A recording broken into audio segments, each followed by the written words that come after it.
Hello and welcome to Type. Before beginning this video, मैं आप सबको विश्वकर्मा पूजा की हार्दिक शुभकामनाएं देता हूं और बहुत रिग्रेट के साथ ये बोलना पड़ रहा है मुझे। आज के दिन 17 सितंबर को आपको पता है एक रीज़न की वजह से हमें अनएम्प्लॉयमेंट डे की तरह से ऑब्जर्व करना पड़ रहा है। तो लेट्स सी, आज के दिन आप सबको, जो बहुत सारे बेरोजगार युवा बैठे हैं मेरे इस वीडियो को देख रहे हैं, आप सबको हैप्पी अनएम्प्लॉयमेंट डे। तो सबसे बड़ा रीज़न तो आपको पता चल ही चुका है अभी तक। Now let's get back to a topic. आज का टॉपिक है ये जो करप्शन चल रहा है, ये जो सेटिंग्स हो रहे हैं, बैकडोर एंट्री हो रही है। 2023 में 6-7 सवाल थे जिन पे क्वेश्चंस हुए थे, ये सवालों के घेरे में था। तो high court, Delhi high court हमारे पक्ष में फैसला भी देता है, ये लोग सुप्रीम कोर्ट चले जाते हैं, सुप्रीम कोर्ट में डेट पे डेट दिए जा रहे हैं। 2024 में भी 19 सवाल और 19 सवालों पे बोनस और 4 सवालों पे इन्होंने आंसर्स चेंज कर दिए। उनकी वजह से 2024 केस भी अभी हाई कोर्ट में है और ये मोस्ट लाइकली हाई कोर्ट में हमारे फेवर में, पिटिशनर्स के फेवर में फैसला आने वाला है। लेकिन ये रुकने वाली नहीं है एसएससी, इन्हें हमारे जीवन को खराब करके ही खुशी मिलेगी, तो ये सुप्रीम कोर्ट भी जाएंगे। आप देख लो, 2023 में बच्चे परेशान, 2024 में बच्चे परेशान, 2025 में क्या गलत सवाल नहीं आए हैं हमारे प्रीलिम्स में, सिलेक्शन फेज में और जो स्टेनो का पेपर हुआ है, क्या गलत सवाल नहीं आए हैं? आपको कैसे ये समझ में आ रहा है, आप लोग कैसे सेटिस्फाइड हैं कि ये वाला केस सुप्रीम कोर्ट तक नहीं जाएगा, ये वाला केस भी हाई कोर्ट तक नहीं जाएगा? कैसे आप लोग ये कन्विंस हो गए उस चीज़ पे? मैं आप सभी स्टूडेंट से ये पूछना चाह रहा हूँ कि ये जो 23 क्वेश्चन पे नहीं रुके, तो ये 50 क्वेश्चन पे क्यों रुकेंगे और 80 क्वेश्चन पे क्यों रुकेंगे? ये तो और आगे जाएंगे ना। जब ये इन पे कोई लगाम ही नहीं है, कोई रूल ये फॉलो नहीं कर सकते, तो ये रुकने वाले ही नहीं है। तो आप सब रेडी रहना। 2025 के जितने भी एस्पिरेंट्स हैं, चाहे वो स्टेनोग्राफर के हों, सिलेक्शन पोस्ट फेज 13 के स्टूडेंट्स हो, या फिर सीजीएल और सीएचएसएल एमटीएस, सभी एग्जाम्स में यही होगा। आप ये देख लेना। आपको बता देता हूँ मैं, 12 मार्च को हमारा आंसर की आया था और फाइनल आंसर की और जो रिजल्ट आया था सीजीएल 2024 का, वो 12 मार्च को आया था। 12 मार्च को आने के बाद हमने देखा कि क्या उलटफेर कर दिया इन्होंने, पूरा रायता फैला दिया था बोनस का, और जो क्वेश्चंस गलत थे उनके आंसर चेंज कर दिए थे। 19 सवाल पे बोनस दिए थे। जो लड़के नेगेटिव हो गए थे, जिनके बहुत कम मार्क्स आ रहे थे, वो लड़के भी एडवांटेज में आ गए और उनको सफल करके टॉप पोजीशन मिल गया। आज मेरे से कम मार्क्स लाने वाला लड़का यूट्यूब पे मोटिवेटर बन के मैथ्स पढ़ा रहा है। मैं ये आपसे बहुत ही हम्बल होके बोलना चाहता हूँ, अंदर से मेरी पूरी फैमिली शैटर कर गई। मैं 2-3 साल से बाहर रह रहा हूँ। मैं अपने पर्सनल रीजंस को बोल करके आपकी सिंपैथी नहीं गेन करना चाहता, मैं बस फैक्ट्स को कोट कर रहा हूँ। जो ये एसएससी, आपने देखा है नीतीश राजपूत का वीडियो कुछ दिन पहले? मैं आप सबसे अपील करूंगा, आप फिर से एक बार जा करके देखो, और जिनको नहीं पता है उनको ये वीडियो शेयर करके बताओ कि इस वीडियो से बहुत कुछ धागे खुलने वाले हैं एसएससी के। ठीक है, तो मैं सीधे अपने पॉइंट पे आता हूँ। जब 12 मार्च को रिजल्ट आया, हम लोग ट्रिब्यूनल जा करके कैट में हमने रिक्वेस्ट करी कि प्लीज़ प्रोसेस को पॉज करो, अभी इन्वेस्टिगेट करो, कुछ गलत हो रहा है। एसएससी कैट ने हमें इमीडिएट रिलीफ कुछ नहीं दिया। फिर हमने हाई कोर्ट जा करके कोशिश किया कि भाई चलो कहीं से हाई कोर्ट से अगर कुछ रिलीफ मिल पाए। हाई कोर्ट हम 3 अप्रैल को गए थे अर्जेंसी की वजह से। ठीक है, हाई कोर्ट का क्या ऑर्डर था? तो हाई कोर्ट में 2 जज हमारे, ऑनरेबल जस्टिस नवीन चावला और ऑनरेबल जस्टिस रेनू भटनागर। तो सर नवीन चावला जो है ना, ये आज तक हमारे केस से जुड़े हुए हैं, ये अभी भी हमारे केस पे एडजुडिकेशन कर रहे हैं। ठीक है, तो ये 22 अप्रैल तक, चूंकि कैट ने बोला कि हम 22 अप्रैल तक आपका कुछ सुनने वाले नहीं है, 22 अप्रैल को आप दोबारा आओ, फिर से हम उस दिन सुनेंगे आपकी बात। ठीक है, तो हमने सोचा कि ये तो प्रोसेस बहुत डिले हो रहा है, तो हम हाई कोर्ट चले गए। हाई कोर्ट में हमने ये सबमिशन दिया कि 9 क्वेश्चंस जो हैं वो 18 तारीख की शिफ्ट से, और 10 क्वेश्चंस जो हैं वो 20 तारीख की शिफ्ट से, ये हैं जिन पे बोनस दिया गया है, और भी कुछ क्वेश्चंस थे। ठीक है, और ये जो है एसएससी के खुद के प्रोसेस का वायलेशन है। एसएससी ने कभी नहीं ऐसा किया था कि वो आउट ऑफ द वे जा करके सबको बोनस दे देंगे, और वो बोनस भी 1-2 सवाल पे नहीं, इतने सारे सवालों पे बोनस दिया उन्होंने। देखो, आप देख सकते हो, डिसीजन क्या है उनका? उनका उनका सबमिशन, एसएससी का सबमिशन ये था कि डिसीजन ऑफ द रिस्पोंडेंट्स, यानी कि एसएससी का जो भी डिसीजन है वो फाइनल है and can not be put to challenge by the petitioners by alleging certain anomalies. मतलब ये कहते हैं कि आप इसको चैलेंज ही नहीं कर सकते। भाई क्यों, कौन हो तुम, क्यों, क्या ताना चाहिए तुम्हारी, किसी को प्रोटेक्ट करना चाह रहे हो, क्यों नहीं हम चैलेंज कर सकते तुम्हारे सवाल को?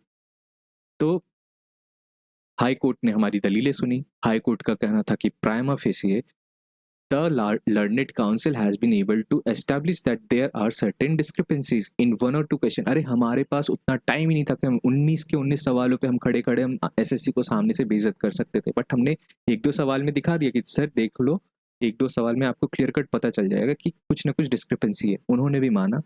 उन्होंने बोला कि जो ऑर्डर कैट का आया ना, उस पर हम लोग एक सर्टेन मॉडिफिकेशन चाहते हैं कि आप ये अनाउंस करो अपने वेबसाइट पे जाके और पब्लिश करो कि जितने भी appointments made pursuant to the result that was declared on 12th या 13th मार्च को shall be subject to the outcome of OA filed by the petitioner. यानी कि ये पूरे जितने भी अपॉइंटमेंट हुए थे हमारे, उन सबको हमारे केस का आउटकम पे एकदम समझ लो कंडीशनली डिपेंडेंट बना दिया।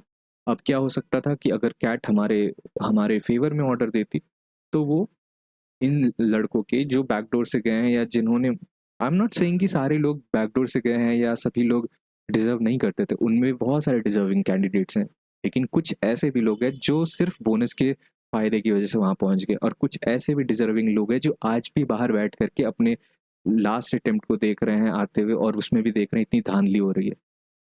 ठीक है, अब हम आते हैं, ये सब होने के बाद हमने दोबारा अपील के लिए कैट से, तो पता ही ना आपको, सबको जानते हो कि कैट से हमारे फेवर में तो ऑर्डर आया नहीं, इसलिए हम दोबारा हाई कोर्ट के पास गए। हाई कोर्ट में जाने के बाद हमने उनसे फिर से रिक्वेस्ट किया। हाई कोर्ट में चूंकि उस समय वेकेशन चल रहा था, लेकिन फिर भी वेकेशन बेंच ने भी हमारी अर्जेंसी को समझते हुए उन्होंने हमारे केस को सुना। उसमें पिटिशनर्स दिव्यांशु सूर्यवंशी, तुषार शर्मा, अभिनयतन, ये सभी ने फिर से, और भी हम पिटिशनर्स जोड़े उस केस से। तो फिर से आप देख सकते हो नवीन चावला सर फिर से एडजुडिकेशन के लिए हमारे हमारे केस से जुड़ चुके हैं इस बार फिर से। इस बार क्या हुआ ना, एसएससी को जब इन्होंने वेकेशन बेंच ने जब ये डायरेक्शन दिया था कि आप काउंटर एफिडेविट फाइल करो, ये लड़के जो शिकायत लेकर के आए उसका जवाब दो आप, एसएससी ने जवाब नहीं दिया। फिर हमारी डेट फिर से आ गई हाई कोर्ट में, और इस डेट को यानी कि आप देख सकते हो 28 जुलाई को हमारा डेट आया। हाई कोर्ट हम गए। हाई कोर्ट में जाने के बाद एसएससी के लॉयर्स ने बोला कि हम अभी, हमें और 2 वीक दो, तब हम जा कर के काउंटर एफिडेविट सबमिट करेंगे।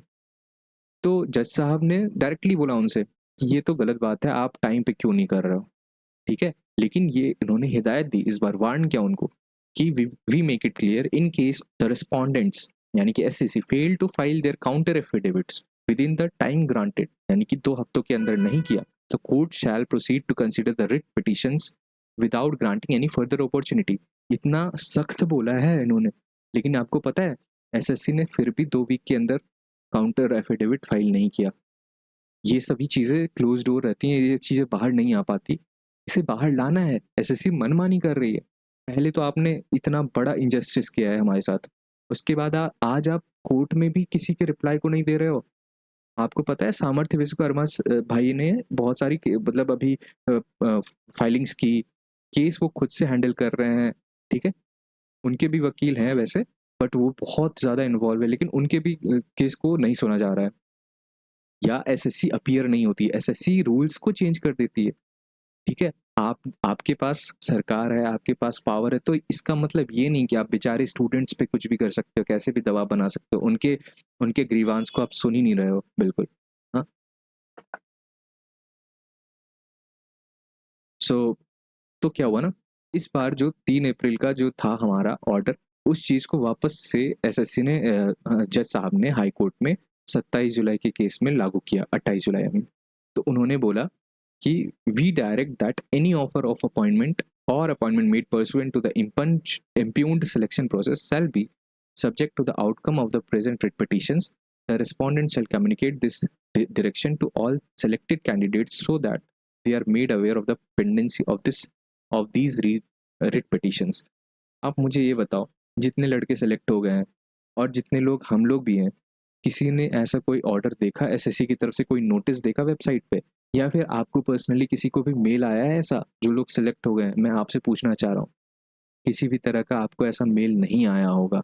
आई नो बहुत सारे लड़के ऐसे भी हैं, बहुत सारे स्टूडेंट्स ऐसे भी हैं जो अपनी इंटीग्रिटी को मेंटेन करते हुए वहाँ गए हैं, यानी कि वो लोग एक्चुअली डिजर्विंग थे और वो लोग वहाँ पहुँचे हैं। मैं आप लोगों से रिक्वेस्ट करता हूँ, आप लोग बताओ कमेंट में आकर कि क्या आप लोगों को ऐसा कोई भी, आप लोग ये मत सोचो कि आपकी नौकरी जाएगी क्योंकि आप वहाँ गए हो अपनी मेरिट पे, तो आपके साथ कभी इंजस्टिस नहीं होगा। मैं सिर्फ इतना पूछना चाह रहा हूँ, क्या किसी भी लड़के के पास ऐसा कोई मेल आया है या फिर ऐसा कोई कम्युनिकेशन आया है जिसमें एसएससी ने एडमिट किया है कि हाँ, हमारी तरफ से जो भी एंड हुई है और ये जो आउटकम आएगा इस डिसीजन का, इस रिट पिटीशन का, उसके सब्जेक्ट में आपका अपॉइंटमेंट रखा गया है? ऐसा कोई भी, आई डोंट थिंक कि any any kind of communication has been done on एसएससीज एंड। ठीक है, तो मैं ये पूछना चाह रहा हूँ कि क्या एसएससी इतनी बड़ी तानाशाह है कि जो चाहे वो करेंगे? ठीक है, मैं आपको एक एसएससी की तरफ से ये दिखाता हूँ। एसएससी की वेबसाइट पे एक बार चेक कर लेते हैं। ये एसएससी का वेबसाइट है, आप देख सकते हो यहाँ पे 12 सितंबर का लास्ट अपडेट है 2025। मैं एक बार आपको खुद ही दिखा देता हूँ, नोटिस बोर्ड है यहाँ पे, यहाँ नोटिफिकेशन सारे आते हैं। हम चल के देखते हैं कि क्या एसएससी की तरफ से कुछ भी आया है नोटिफिकेशन।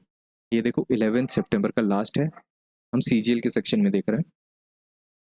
अगर हम सेकंड पेज पे जाएं, आपको यहाँ दिख जाएगा 8 अप्रैल, यानी कि 3 अप्रैल का जो आया था ना, उसको इन्होंने कंप्लाई किया था। ऑनरेबल हाई कोर्ट दिल्ली का जो भी ऑर्डर आया था, उन्होंने ये नोटिस दिया था अपने रेड पिटीशन का आउटकम आएगा और उस आउटकम पे डिपेंडेंट है हमारा अपॉइंटमेंट, ये इन्होंने मेंशन किया हुआ है 8 अप्रैल को। लेकिन ये जो 28 जुलाई का आया ना, इसको इन्होंने कहीं पे भी मेंशन नहीं किया है। तो ये क्या कंटेम्प्ट नहीं है कोर्ट का? कोर्ट के आदेश को आपने माना नहीं, आपको ये तो नहीं कहा था उन्होंने कि अपने वेबसाइट पे, तो क्या किसी एप्लीकेंट को आपने भेजा, या किसी भी एस्पिरेंट को, या फिर किसी भी कैंडिडेट जो सिलेक्ट हो गए उनको भी एटलीस्ट आपने भेजा है? नहीं, आई डोंट थिंक। और अगर भेजा है तो आप ये तो नोटिफिकेशन डाल ही सकते थे अपने वेबसाइट पे। और मैं रिक्वेस्ट करूंगा, अगर किसी भी एस्पिरेंट को या किसी भी कैंडिडेट सेलेक्ट हो चुके हैं, आपके पास अगर ऐसा कोई नोटिस आया है तो आप प्लीज़ कोट करना, हमें बताना कमेंट में। मैं जानना चाहता हूँ कि एसएससी कितनी ज़्यादा करप्ट है बॉडी, क्योंकि आप तो जान ही रहे होगे ना। है, नीतीश राजपूत सर ने अभी एक वीडियो बनाया था, उन्होंने धागे खोल दिए एसएससी के पूरे। क्या नहीं बताया इन्होंने? हाँ, सब कुछ बता दिया, कैसे एडीक्यूटी ने स्कैम किया है और एसएससी ने कैसे इनको एसएससी ने कैसे इनको टेंडर दिया। ये सभी चीज़ें आ गई पब्लिक डोमेन में। तो आप चिंता मत करो, अगर जस्टिस जस्टिस है बचा हुआ हमारे देश में तो न्याय मिलेगा। अगर सुप्रीम कोर्ट जुडिशरी अभी भी इंटीग्रिटी है उनमें, सिस्टम में थोड़ी भी, तो हमें जस्टिस ज़रूर मिलेगा। थैंक यू इस वीडियो को देखने के लिए, इसे सर्कुलेट करो, और बेरोज़गार दिवस की फिर से आप सभी को बहुत बहुत शुभकामनाएं। Thank you.